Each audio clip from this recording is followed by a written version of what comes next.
दोस्तों,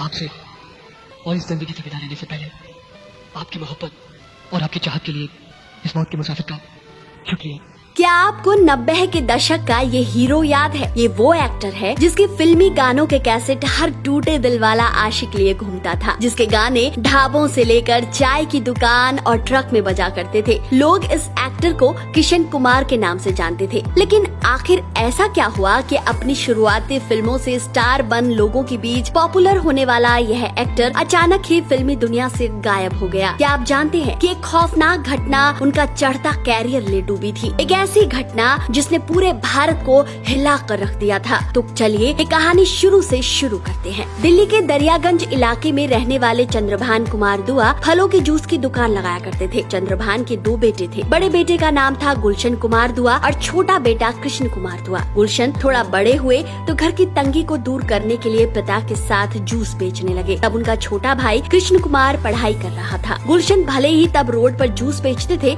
लेकिन उनके सपने हमेशा से बड़े थे। उनका सपना था कि मुंबई जाकर वह भी एक्टर बने। एक दिन उन्होंने अपने पिता से कहा, मैं मुंबई जा रहा हूँ हीरो बनने के लिए। यह कहकर वो सपनों के शहर माया नगरी चल दिए। उन्होंने वहाँ एक हफ्ता गुरुद्वारे में बिताया और धक्के खाने के बाद समझ आ गया कि नए चेहरों को यहाँ मौका मिलना बहुत कठिन है। वो वापस दिल्ली लौटे तो फिर से जूस बेचने का काम शुरू कर दिया। हालांकि गुलशन ने मुंबई से लौटने के बाद भी बड़े सपने देखना नहीं छोड़ा। मन में कुछ बड़ा करने का सपना अभी भी चल रहा था। उनको गाने सुनने का बहुत शौक था, लेकिन समस्या यह थी कि कैसेट्स उस जमाने में बहुत महंगे मिलते थे। गुलशन को यहीं से एक आइडिया आया और उन्होंने कैसेट्स की एक दुकान खोली। शुरुआत में वो सस्ती कैसेट्स बेचने लगे। लोगों को सस्ते कैसेट्स मिलने लगे और उनका काम थोड़ा चल पड़ा। इसके बाद उन्हें एक और आइडिया आया और उन्होंने सोचा कि क्यों ना महंगे कैसेट्स के गानों को डब करके सस्ते में बेचा जाए। इसके बाद उन्होंने कंपनी बनाई और नाम रखा सुपर कैसेट्स इंडस्ट्रीज। उन्होंने इसके जरिए डबिंग कैसेट्स बेचना शुरू कर दिया। उनका किस्मत ने खूब साथ दिया। भाई कृष्ण कुमार भी लक्ष्मण की तरह बड़े भाई के साथ संघर्ष में चलता गया। काम चल निकला तो उन्होंने एक बार फिर मुंबई जाने का फैसला लिया। मुंबई आने के बाद उन्होंने कंपनी का नाम बदला, जो एक ऐतिहासिक फैसला साबित हुआ,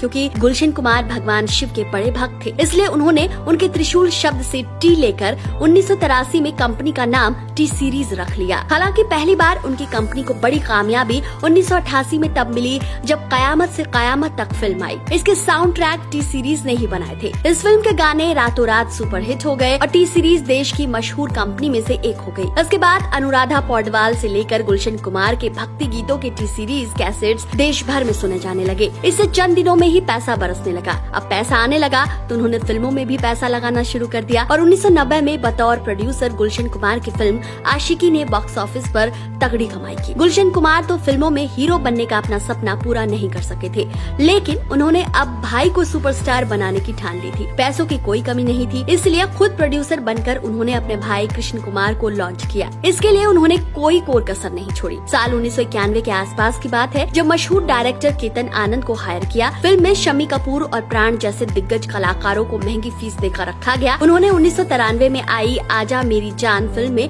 पहली बार छोटे भाई कृष्ण कुमार को लॉन्च किया, पर यह फिल्म बुरी तरह से पिट गई। लेकिन गुलशन ने पहले से ही इसका बैकअप प्लान तैयार कर रखा था। उन्होंने दूसरी फिल्म की शूटिंग भी साथ साथ करवाई थी। 1993 में भाई को दूसरी बार हीरो बनाकर लाए। ये फिल्म थी कसम तेरी कसम। लेकिन कृष्ण कुमार की एक्टिंग उस दौर के किसी भी एक्टर से मैच नहीं कर पाई और यह फिल्म भी बड़ी फ्लॉप साबित हुई। इससे गुलशन कुमार सोच में पड़ गए कि भाई को अब कैसे सुपरस्टार बनाया जाए। इस बार उन्होंने ऐसा तिगड़म लगाया जिसके लिए वह पहले से मशहूर थे। उन्होंने सोचा क्यों ना म्यूजिकल हिट फिल्म बनाई जाए, जिससे भाई की एक्टिंग में जो कमी है वह छिप जाए और गानों के सहारे फिल्म भी चल पड़े। इसके लिए उन्होंने इंडस्ट्री के दिग्गज संगीतकारों को इकट्ठा किया। अनुराधा पौडवाल, सोनू निगम और उदित नारायण जैसे सिंगर से फिल्म के गाने गवाए। उन्होंने इस फिल्म को सिर्फ प्रोड्यूस ही नहीं किया बल्कि डायरेक्शन का भी काम किया। कृष्ण कुमार के साथ शिल्पा शिरोडकर की जोड़ी बनाई गई। एक से बढ़कर एक गीतों से सजी फिल्म 1995 में आई, जिसका नाम था बेवफा सनम। मार्केटिंग स्ट्रेटेजी के तहत फिल्म की रिलीज से पहले ही गानों की कैसेट्स बाजार में उतार दी गई। ऐसा लगा जैसे 90 के दौर के आशिक इसी कैसेट का इंतजार कर रहे थे। बाजार में गानों की कैसेट आते ही कोहराम मच गया था। गानों की दीवानगी लोगों के सर चढ़कर बोलने लगी।